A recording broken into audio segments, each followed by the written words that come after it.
You are listening to Keep Canada Weird, a weekly weird news roundup by the Nighttime Podcast.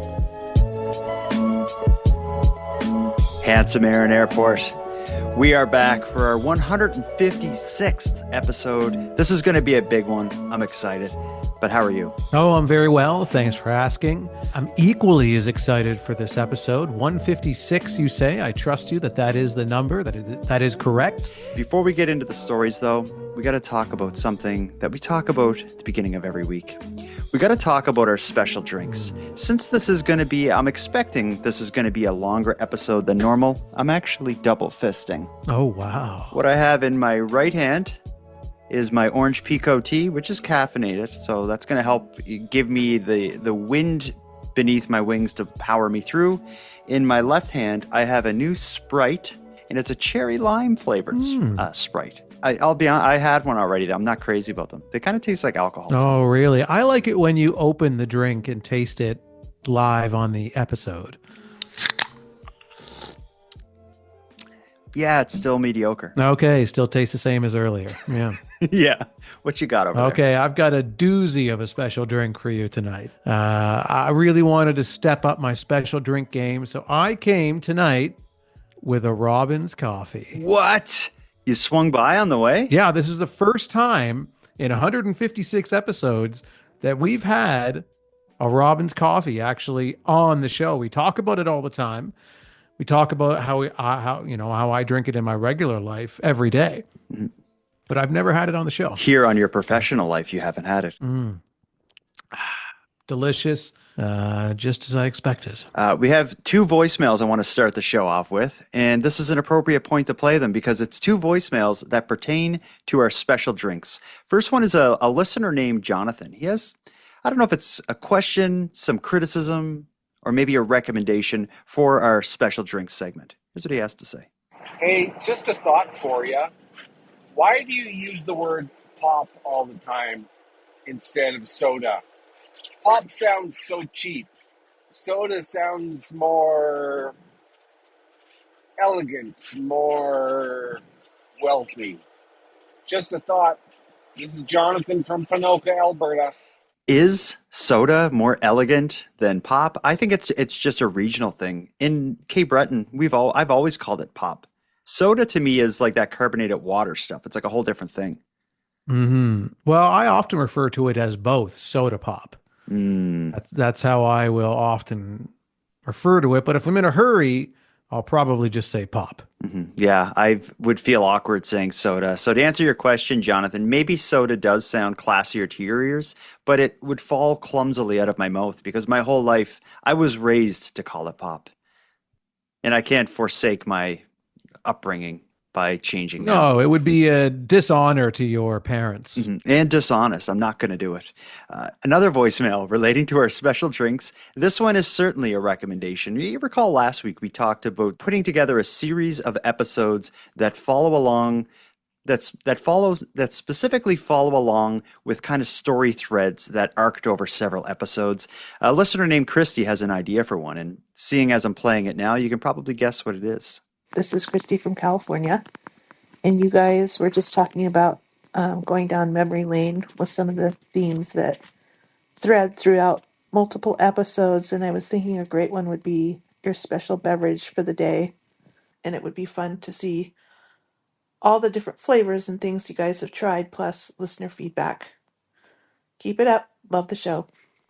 What do you think of that idea? Is there enough meat on our special drinks to have an episode where we go back and examine when that ritual began? So basically an omnibus of special drinks is what we'd be doing. Yeah, and that's not the first request I had for it. I had an email where someone asked if we had a list of the special drinks that we had tried so far and what we recommend and whatnot. And it would be an interesting listen. It would be hours long. That's the problem. I don't think that's the problem. I think it's the kind of thing that someone who's riddled with anxiety would fall asleep to.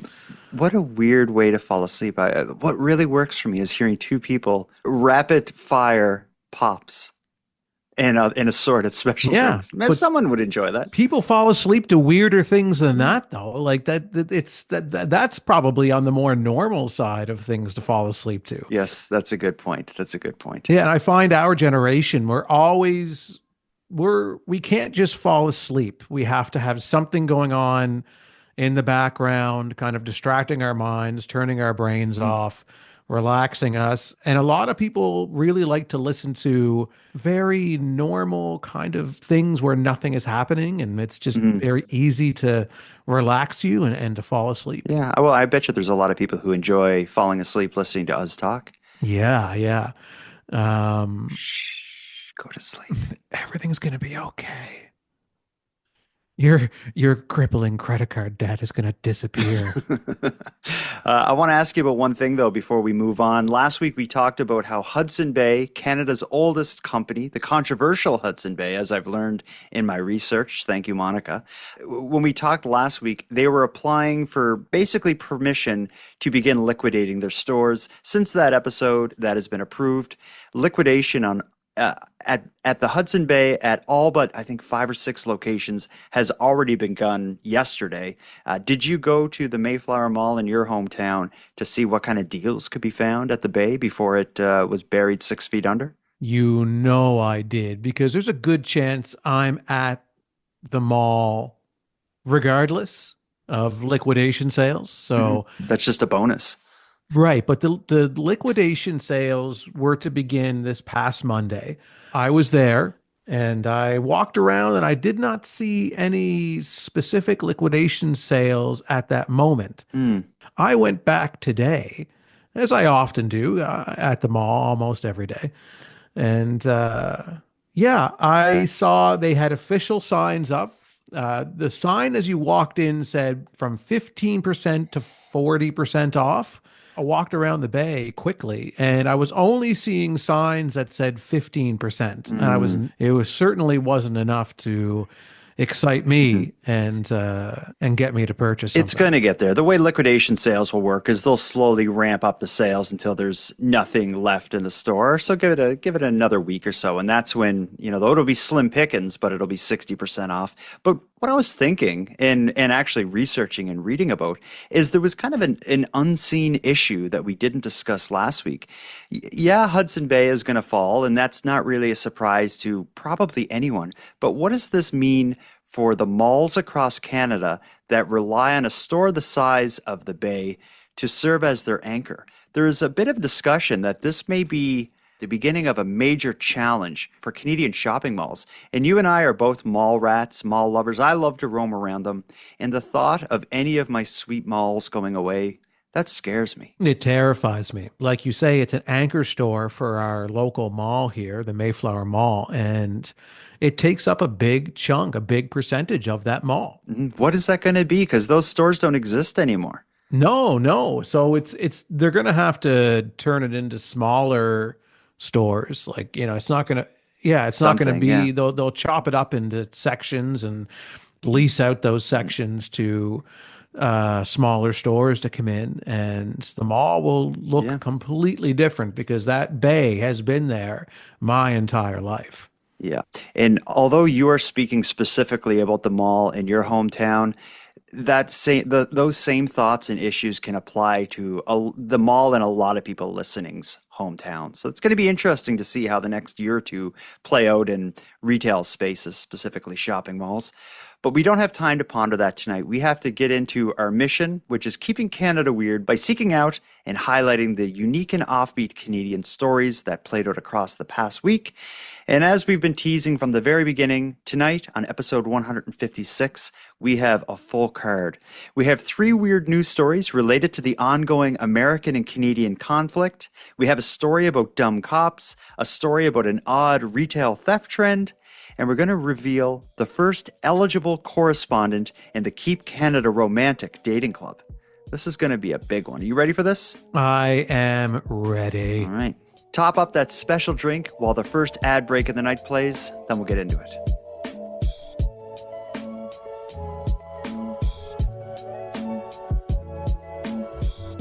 It's not necessarily weird, a trade war, annexation of a nation. That's not weird, but I figure we have to approach the topic. Do you think it's safe to do so? We should do so, but with very, very carefully, respectfully, and with gloves. Okay, I just don't want anyone to say, I like to keep Canada weird before you got political. Well, we don't take political stances on this show, and Yeah. we'll touch on the stories, and we'll see how it goes. Okay. What we're looking for is the weird and absurd aspects of the Canadian-American conflict. And I'll tell you, there is no shortage of that. This entire segment is going to be a trilogy of nonsense related to the Canadian-American trade war. Let's get into the first story. This one seems like something pulled straight from like a Saturday Night Live sketch or something. We'll call it the library at the heart of the American and Canadian conflict. Let me tell you about it.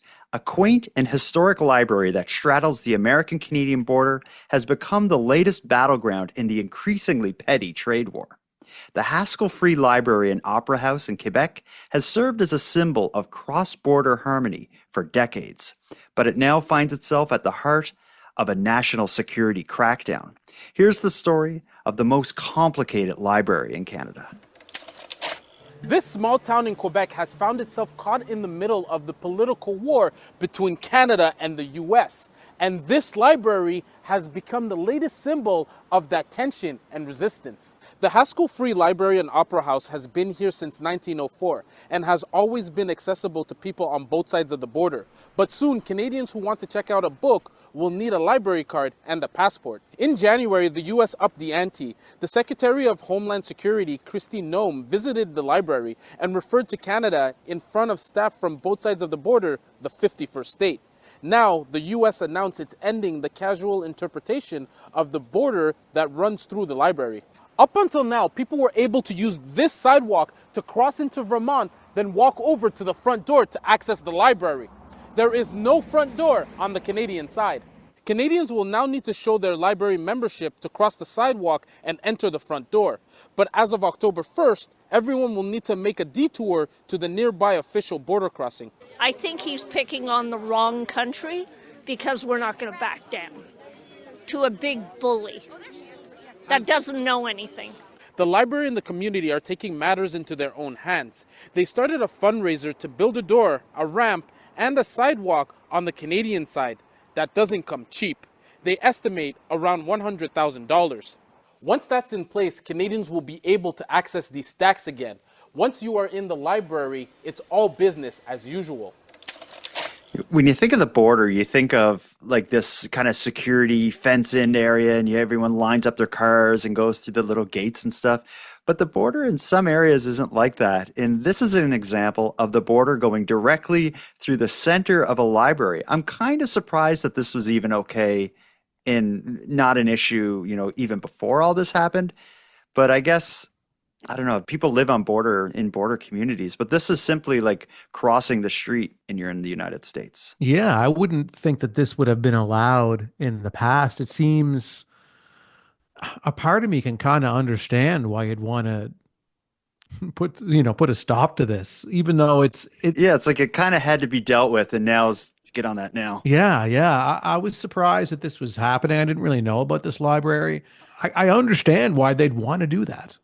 It sucks because our relationship with America has always been in a state where it wasn't worth dealing with something like that. So, and that's why I think this is kind of an example of taking like this simple, pleasant thing that wasn't causing anyone any grief and turning it into just a bit more hard nose. Mm-hmm. Yeah, we're seeing this in a lot of different avenues of the relationship between Canada and the United States, and we have many Keep Canada Weird correspondents in the United States. So certainly seeing this relationship start to unravel, it concerns me, and I'm sure it concerns you over the status of our correspondents on the other side of the border. You know what? It sort of bothers me, but it doesn't seem to be like a conflict or a disagreement between people. No, but I'm worried about access to our correspondents. That's an issue, yeah, and it's because often we're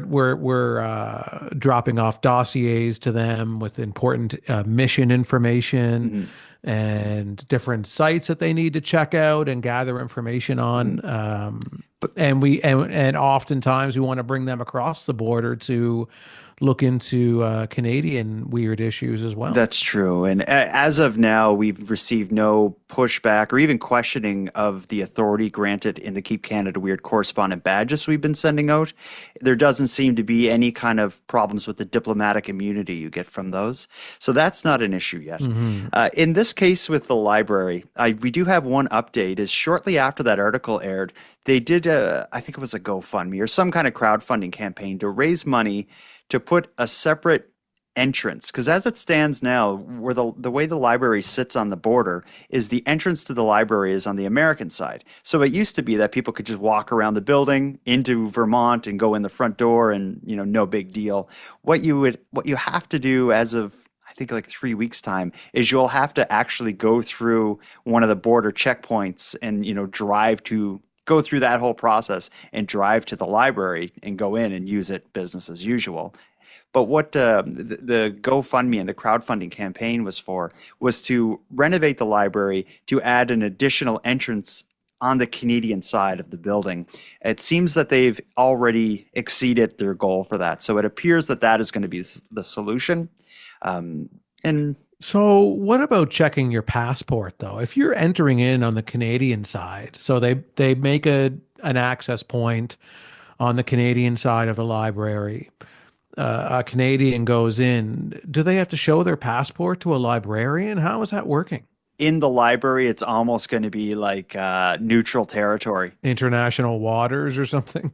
Basically, yeah. So you walk in the door on the Canadian side and you can go through the whole library, but you can't leave out the American exit. So what I would like to know, if anybody who's been there, what happens, who's there to stop you if you come in on the Canadian side, and who's going to stop you from leaving the library on the American side and then running amok in America, whatever people I think do? a common sense is probably going to stop you. Like, now is not the time to be messing with something like that. But what about, 6 months ago? Who was stopping you then? Yeah. Well, maybe it didn't matter then. It had to have mattered, though, because I don't think they're worried about it wasn't so much a problem with a person walking across. They didn't want like a truckload of goods going across. I wonder if people were moving truckloads of goods. Yeah, but if people know, if somebody is trying to get into the United States who's not supposed to be in there and doesn't want to go through border security and knows that they can just casually stroll through a library and pop out on the other side. Yeah. It kind of makes sense that they're doing this. I hate to support it, but I kind of agree. Yeah, and I'm just wondering, 6 months ago, did the quiet librarian stop a person from doing that? Or was it the honor system? Or what was it that was... There had to have been some security. There had to have been something in place. I guess this is just one of the little sore thumbs that are going to pop up as a result of this conflict, but it will not be the only one. Let's move on to another story pulled directly from the archives of nonsense from the past week related to the American-Canadian conflict. The latest stone toss seems to be a bizarre and stomach-churning act of vandalism. The victim? A Wayne Gretzky statue in Edmonton. The Great One's face seems to have been defaced with feces. And the motive here? It's probably political. This Wayne Gretzky statue, placed right outside Rogers Place, is all cleaned up by Friday afternoon. But earlier in the day, the statue was defaced, covered in fecal matter. Our crews noticed the vandalized figure while covering the Oilers Friday morning. Feces can be found smeared on Gretzky's face and parts of the Oilers jersey. This comes at a time when Gretzky has faced a number of controversial moments. The Four Nations face-off final after he was seen giving a thumbs up to American players while appearing not to acknowledge the Canadian team. In November, Gretzky was at Trump's Mar-a-Lago resort in Florida on election night, while he also attended the president's inauguration in Washington in January. It's unclear if the act of vandalism has any ties to politics. Some Edmontonians we spoke to believe Gretzky's latest controversies may have something to do with it, while others, including an American Oilers fan, was surprised to hear about the news. That's despicable. I mean, yeah, okay, because he's friends with Trump, people are going to take that hard a reaction. I just don't understand why somebody would do that. And what kind of feces was it? Edmonton police say they have not received any reports regarding this vandalism at this time. First thing, I want to apologize for that reporter. It seems like he was broadcasting from like the busiest street in Edmonton. So as he's talking, there's just like trucks plowing through. But as far as the story, is there any other reason someone would smear feces on a statue other than some kind of like political or ideological statement?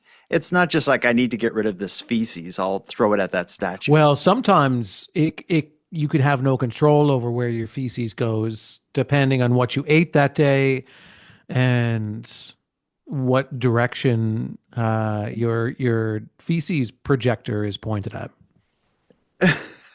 I don't think it's ever pointed towards the face of a presently controversial You don't know, figure's because if statue. somebody bends over to tie their shoe and then all of a sudden, has an incident, Nature calls. and it calls quickly and violently, and next thing you know, it's an unfortunate accident, and it sprays on the wrong statue, and now here we are. Yeah, so you're going to give them a benefit of a doubt. I'm not going to say if I were a betting man, which I'm not, but if I were, I would bet that somebody did this intentionally with, I would say, probably their own feces that they saved in a Ziploc bag. You and I love Ziploc bags, and I'm sure this person, put their feces in the Ziploc bag before they left the house and went down there in the dead of night and smeared it on Mr. Gretzky. And that's my guess. But I think to solve this mystery, we would just need to answer the question one of the people in that article had presented, which is like, what type of feces is it? It doesn't matter what species the feces came from. Well, but even if it was human, it's not accidental. Let's be real here. It's high up on a statue. So you're right. So I was just trying to, reach for the stars on some kind of an explanation as to how. I was letting you go. I was willing to consider that it was a horrible misunderstanding. Yeah, no, I don't even remotely believe that was accidental. It wasn't. There's no question. This has to be vandalism related to this whole conflict. Just like, right now, if your Tesla gets all scratched up, it's probably not because you're a bad parker. No, but there is the off chance that somebody was holding their keys and was late for work, flailing and their arms, running, and then they tripped over a rock, and then they bumped into your Tesla with their keys and scratched it up a bunch. In the shape of a penis. Yeah.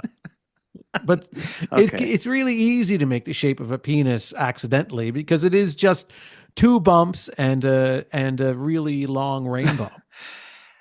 All right, let's move on. We have our third nonsensical story pulled from the American-Canadian trade war. And this one, I think, may be my favorite because it has artistic expression at the very heart of it. An artist in Ontario named Barbara Salzberg-Matthews is using food as a medium. Using one slice of deli meat at a time, she creates cold-cut critiques of political figures, served up with a heavy side of social commentary. Here's the story. When most people go to the fridge, they look for things to fill their bellies. Barbara Salzberg-Matthews looks for things to fill her canvas. I was doing hyper-realistic acrylic painting of architectural buildings, and I found it was harder and harder. I don't know why my arm was getting weak, and my hands started to shake. And turned out I have Parkinson's disease. Depressed, she took a 2-year break from painting, but really got back into art when she realized she could use food, in particular, meat. This is a good shape. Oh, this might work for shading. Her carnivorous creations are modeled after political figures, ones that are known to make people a little salty. I call Donald Trump Deli Don. And I also did Putin. Mad Vlad, I call him. And of course, her latest meat masterpiece. I'm making a portrait of this version of Elon Musk. It only took Barbara about an hour to make. Elon's expression is more like this. Then, with a bit of Photoshop, voila, a cut above other portraits of the billionaire businessman. And together, they make The Three Amigos. So I've got Musk, Muscolini, Mad Vlad, and Deli Don. That's great. Was there a name for Doug Ford, or just Meathead? a subtle dig at Ontario's premier, but that's what Barbara says is the point, to address tough political topics like tariffs with a sense of humor. None of it meant to offend, instead spark a laugh, or maybe even give people some food for thought. so you're not eating these masterpieces then? No, I couldn't bring myself to do that. I'd get sick. For anyone who hasn't seen this story or her work, I suggest looking it up. She is an incredible artist. The realism she's able to put together using, like, again, deli meat and finger foods is incredible. Yeah, no, it's impressive. I was surprised when I saw the finish, because at first when you're watching the news broadcast, she's kind of picking out some deli meats and looking around, but then when you see a finished product, you're like, wow, that's actually impressive. It's very well done. Yeah, she's got an eye for it. And even during the news piece, you kind of see her do one. At the beginning of the article of the piece, she opens up her crisper in her fridge and she pulls out kind of like a charcuterie board kind of thing and some ham, throws it on a plate as she's talking. And by the end of it, she has that, just with a couple movements of the meat, she has it looking like Donald Trump's face. I like this version or this form of social commentary because it doesn't require like name calling and the infusion of hate. It's just like a silly little statement. Well, it's pretty obvious by the end results that the artist has a very negative outlook on these individuals. Oh, certainly. Yeah. But because basically what she's making is unflattering portraits of these people using ham and cheap meat. Very unflattering. But accurate. They look good. They look good. No, I love them, but they are very unflattering. And it's definitely, if the real people who these pieces of art inspired, their feelings would be hurt, I would dare to say. But will any of these stories serve to reduce the tension that's boiling up within society surrounding this trade war? Like, is any of this going to stop it? No. This is all fuel to the fire. And unfortunately, this situation between Canada and political leaders in the United States will continue on for quite a while, unfortunately. Yeah, and I guess what we can do is just pull the little sparkly bits of oddness that come out of it and hold them up. And I think that's what we've done today. All of these stories are kind of, for the most part, kind of Canadian ways of dealing with this and just kind of Canadian stories about this. I think when I hear anything related to like a violent response to this, that's what scares me. But this idea of like feces on a statue, making meat sculptures, sending a news crew down to the border to find some people outside a library who are mad about it. That's what I'm into. You're into that. Which one do you like the best, the feces or the deli meat? Or the library? Well, the library, that's its own separate thing. Certainly the deli meat. Like, I think I would be interested in what she can put together even outside of the conflict. Okay. Would you consider the poop on Wayne Gretzky's face to be art, or do you no? No, I think that's low-hanging fruit. How do you know what the person ate that day? Oh, come on. It's a figure of speech, man. Relax. See, this has you and I turning against each other now. We had turned a positive leaf for such a long time now. We weren't attacking each other. We were supporting each other. And then now that you just showed a side of yourself that I haven't seen in a long time. Okay, let me take a drink of my special drink and cool down here. Yeah. See, maybe this trade war stuff is too heavy for us. I think it is. Let's this be the last time. I don't think it will. It's not going anywhere because here's the thing. If you look at 300 news stories in Canada from the last week, 280 of them are about the American-Canadian trade war. So like it or Right. not, if we have a show looking for weird and unique and offbeat Canadian news stories, we got to work with what we're given. We're squishing these lemons and we're pulling some lemonade out. This is why Sue maybe me if we you don't should like it. steer away from weird Canadian news for a while, let things simmer down, and we can just do this falling asleep stuff that you and I are talking about people going to sleep listening to us. Well, while we go into the next ad break, why don't you knock a few more people out? Go to sleep. Everything's going to be okay. You love going to sleep, and I love putting you to sleep. This is a normal thing people do. You have anxiety, and I'm your weighted blanket. Go to sleep. Go to sleep.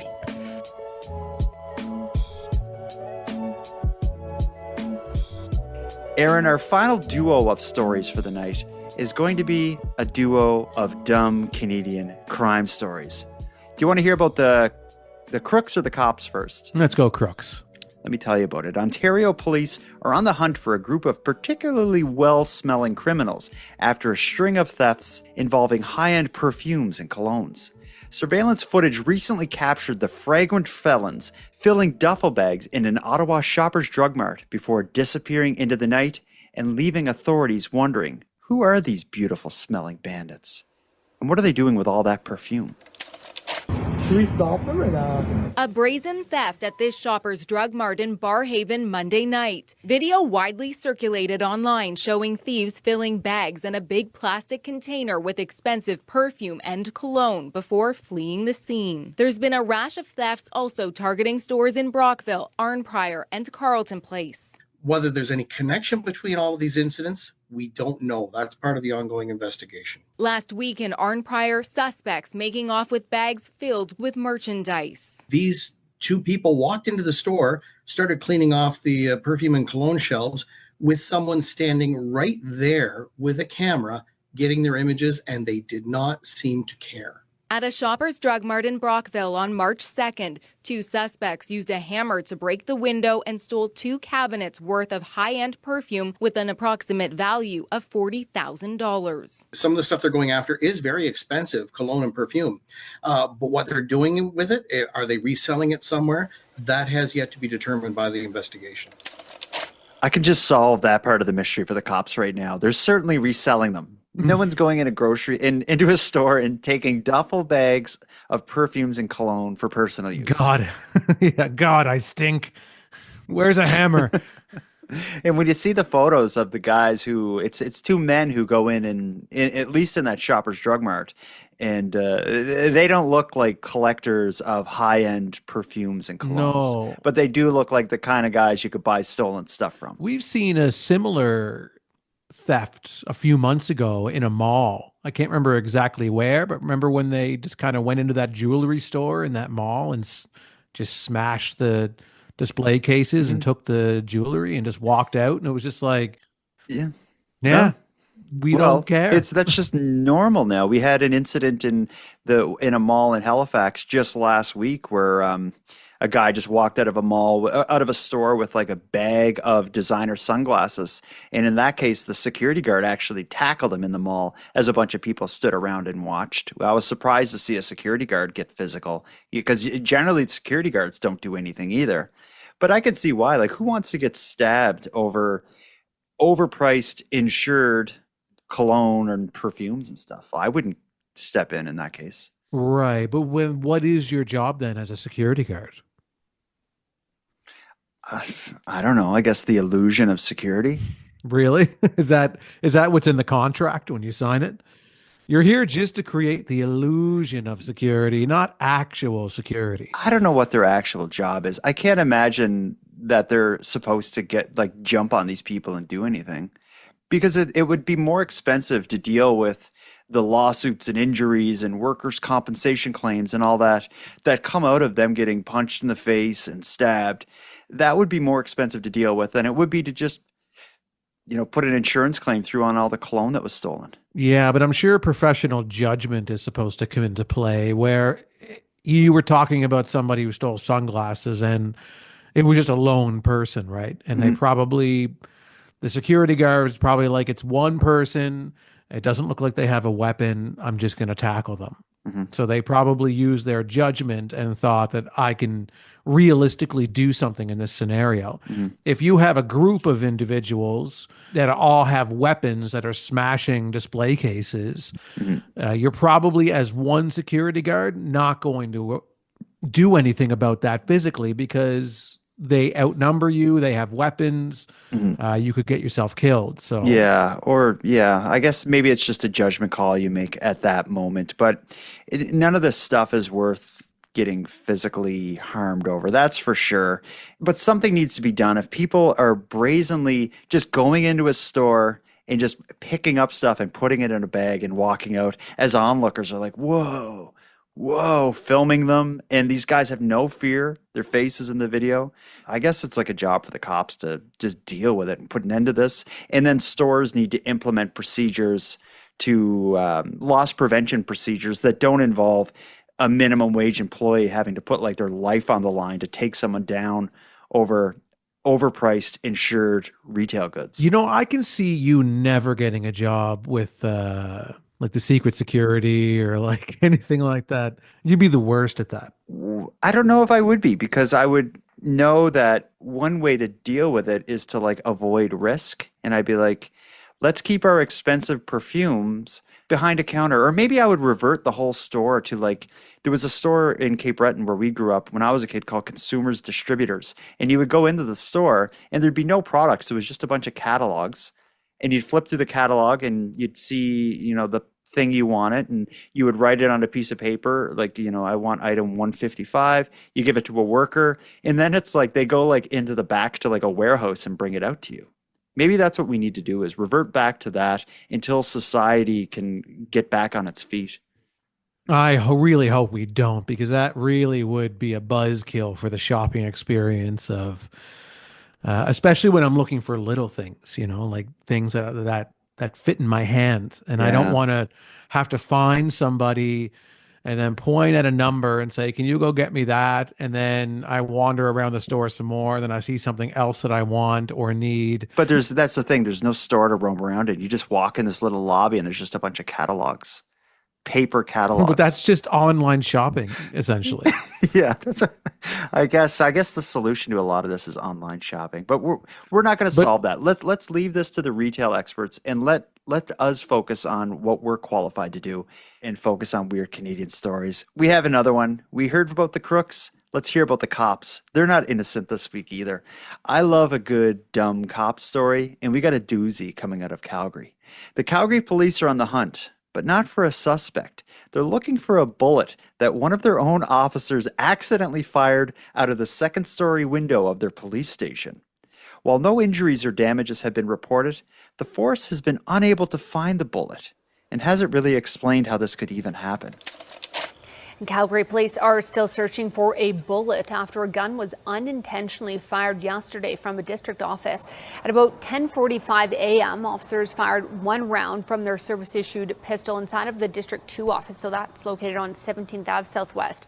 The bullet traveled outside of the building through a second-story window towards the office parking lot and the community of Glendale. No one was injured and there's no property damage. The bullet hasn't yet been found and the investigation continues.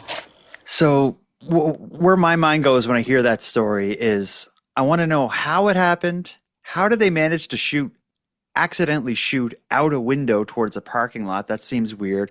And why do they want the bullet? Because would it not just be like a little like melted piece of metal like embedded into the ground or like a tree or something somewhere? Can you answer those three questions? Well, I would assume they would want the bullet in order to conclude the investigation. So they would know where the bullet ended up. They could then ensure that, officially no property was damaged or no individuals were injured. So that it would put the button on this thing that they would want. Okay, that makes sense. Just as a part of their investigation. Because whenever a cop shoots their firearm, accidentally or on purpose, and investigations carried out. So yeah, although they could probably figure out trajectory pretty easily just based on, like, he or she accidentally shot, and I use air quotes for accidentally, out the window, so it left a hole in the glass. So you'd think they could do some kind of thing to get an idea of, like, at least roughly where it would have went. Right. I don't think they're going to lose sleep over finding the bullet or knowing exactly where it went, but I think they would like to in terms of just concluding it. But yeah, well, they want to enough that they were willing to put out like a pretty embarrassing press release. But I guess the public's going to find out about it anyway when the report into the shot goes public. I'd just like to know how this actually happened. Yeah, was he spinning the gun on his finger like Clint Eastwood in The Good and the Bad and the Ugly? Maybe. I mean, it's a building full of guns, so I'm surprised it doesn't happen more often. That's a good point. So I mean, where there's smoke, there's fire. So I mean, there's everybody in that building has a gun. So it eventually, law of averages, somebody's going to accidentally fire their gun off inside the building. And this time it shot out a window. Yeah, I guess every day there's like a 0.01 chance that a cop accidentally shoots their gun in the police station. And in this case, in Calgary, it happened that day. And sadly, they haven't been able to find the bullet, so we're able to say, come on, guys. Yeah. It could have been way worse. Like, how terrifying would that have been if you were like 2 desks over from the guy who's like, you're just plugging away at your computer doing some boring paperwork about a traffic incident, and then just like, bam! Yeah. And he's like, oh no, this sucks. It would be a little embarrassing where, like, you're a cop who got shot by another cop. It's like, oh, where were you? Like at a drug deal gone bad or whatever? It's like, no, I was just at my desk. I was actually telling him what a nice time I had at his barbecue. And then he shot me by accident. It's embarrassing. I wonder if like the report into the shooting will eventually be made public, but there's probably going to be some kind of disciplinary action. It doesn't seem like you can just do that, say I'm sorry, and not it be a thing. I wonder if that will become public. I'd be curious to read like an official investigation into this sort of thing. Yeah, me too. Yeah, it would be interesting. Yeah, I would like all the details, please.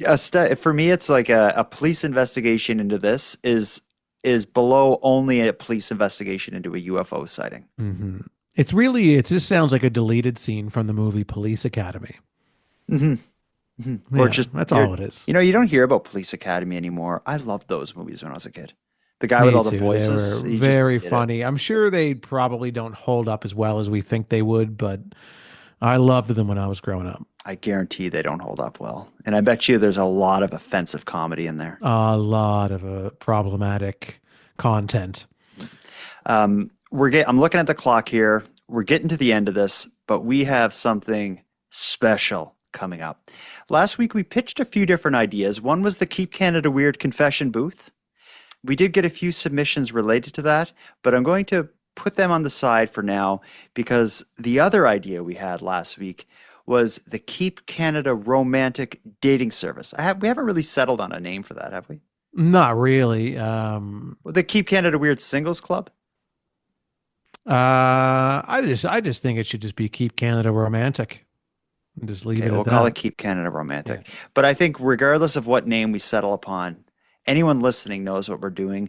We're providing a platform for correspondents of the show to provide dating-like profiles that will air at the end of the show, and other Keep Canada Weird correspondents who feel some kind of connection or attraction to the subject can contact us, and we can arrange dates for these people if it actually goes that far. Our goal ultimately is to create a match. And our ultimate goal is to we go on the date with them. Potentially. If it's possible. Like, that's perfect world stuff here. Like, this is just, if the 2 correspondents live in the same town and we can't be there, then they go out on the date and then maybe they tell us about it. Well, you know what? It could happen tonight because we have our first submission into Keep Canada Romantic, and it's actually someone local to me. So if this works out. Oh, wow. this could work. Now, I drive to Halifax for that. Before we air their profile, though, I do have a concern, and it's a concern that was raised by a listener named Mara. She likes this idea, Aaron, but she thinks you're going to be a problem. Here's what she has to say. Hello, bus stop and handsome Aaron. This is Mara from Oklahoma in the States, your correspondent down here.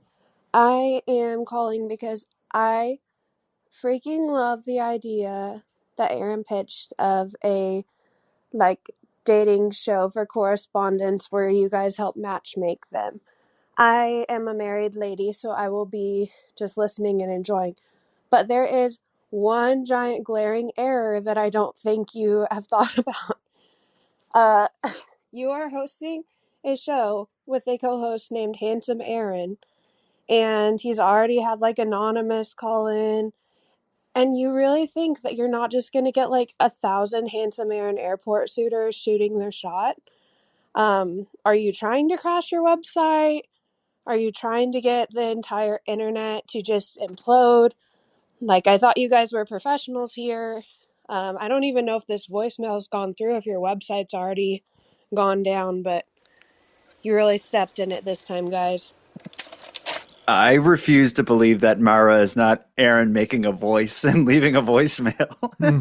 Yeah, you caught me.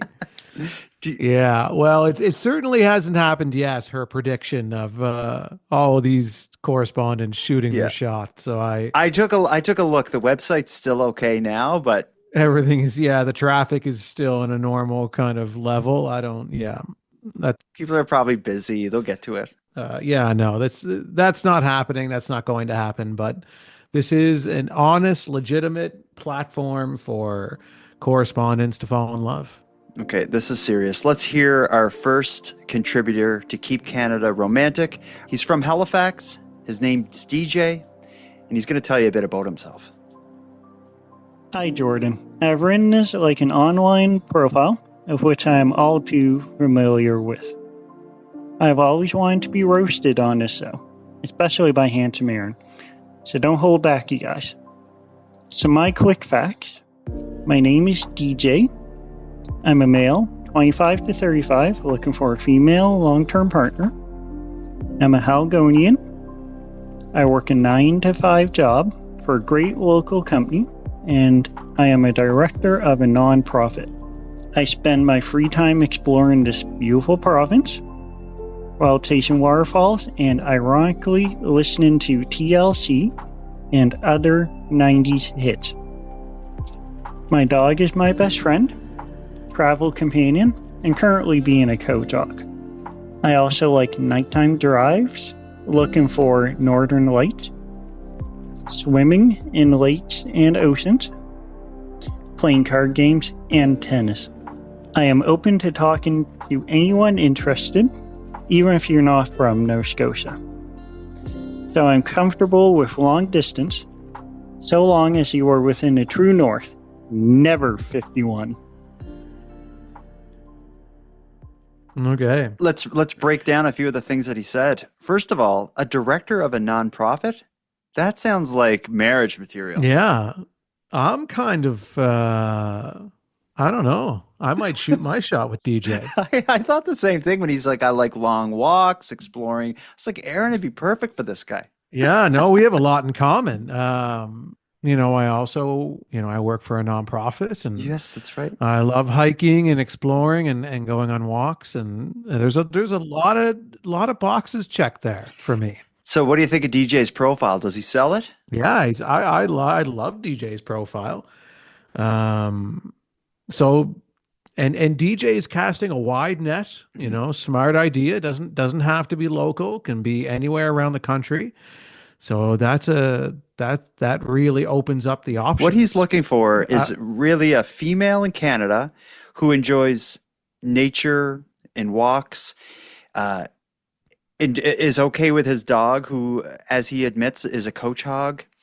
And it sounds like DJ has a busy life between his job and being the director of a nonprofit. It has to be a woman who's okay with that and is going to give him the space to take care of the things that he does. And I'm sure she's out there. So if you listening heard this and think, I'd like to learn more, I'd like to meet DJ, I'd like to communicate with him, send an email to nighttimepodcast@gmail.com, and in the subject line, write Keep Canada Romantic DJ I'm interested in communicating with him. Could you connect us? Is that all in the subject line? That has to be in the subject line. Any typos, you're not good enough for DJ. Okay, yeah. Let me know. It would be amazing if we could connect someone out there. There's someone out there for everyone. It's just a question is Mrs. DJ listening to Keep Canada Weird? That's the thing. We don't know yet. And, if DJ is not your cup of tea, if you hate dogs and you hate nature and you hate Canada, then, but you still want to meet somebody, then call in and leave your dating profile at nighttimepodcast.com/contact. It'll be interesting to see where this goes. Yeah, we're open to making many matches on the show. This isn't just for DJ, but DJ is where we're starting.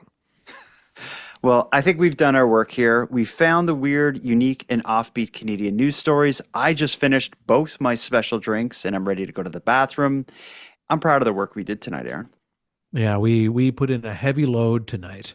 Let's wrap it up then. On that note, let's put a bow on this. Handsome Aaron Airport, until next time. Jordan, Backhoe, Bus Stop, Bonaparte, until next time. When you see a statue of a controversial figure, take a smell and just make sure everything's cool before you go over and admire it too close. Oh, okay. And Jordan, until next time, if you need help falling asleep, I am just a phone call away, and I'll whisper in your ear whatever you want to hear. Okay. Yeah, and it's non-sexual.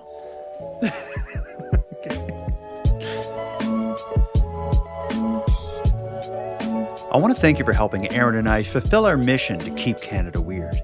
If you've got a news story from your area that you'd like to share with us, or have any thoughts or theories or opinions on anything we discussed tonight, we'd love to hear from you. You can contact us by using the voice recorder that can be found at nighttimepodcast.com/contact. And on that topic, I want to give a big thank you to this episode's correspondents. If your voice message was aired tonight, you can email me your address. My email is nighttimepodcast@gmail.com, and I'll get a Keep Canada Weird badge and swag pack sent out to you. I just ask that you wear the badge proudly and responsibly. Next, a big thanks goes out to Aaron for another great night, you, Nicole, for the intro and outro voiceovers, and Monty Data for the outro version of O Canada. And then, of course, a sincere and massive thank you goes out to each and every one of you listening. Your support makes this show possible. And if you'd like to support the show even more, please consider a subscription to the premium feed, which can be found at nighttimepodcast.com/subscribe. The premium feed costs just a couple dollars a month, but that money will fund the creation of new episodes of the show, and it'll give you those episodes 2 days early, ad-free, and access to a back catalog of episodes. And even if you don't want to go premium, you can still support the show by sharing this episode on social media. That helps a lot too, and it's free. Your support is very much appreciated. So with all that said, until next time, take care of each other, hug your loved ones tight, and together, let's keep Canada weird. Keep Canada Weird is written, hosted, and produced by the Nighttime Podcast.